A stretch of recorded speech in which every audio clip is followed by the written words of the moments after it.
আসসালামু আলাইকুম রহমতুল্লাহ। আজকে আমরা জানব কোরআনুল কারিমে কয়টি সূরা, কয়টি আয়াত আছে এবং কয়টি সূরা আছে এবং কয়টি সেজদা আছে, সে বিষয়ে আজ আমরা জানব।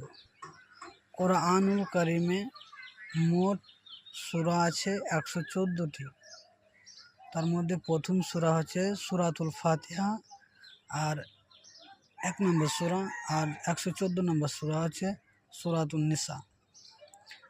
আর কোরআনে রুকু আছে 540টি এবং সেজদা আছে 14টি এবং কোরআনে মোট আয়াত আছে 6236টি। তাই আমার ভিডিওটা ভালো লাগলে আপনারা সবাই লাইক করে দেবেন এবং আমার আরও এরকম ভিডিও দেখার জন্য আমার চ্যানেলটিকে সাবস্ক্রাইব করে নেবেন। আসসালামু আলাইকুম।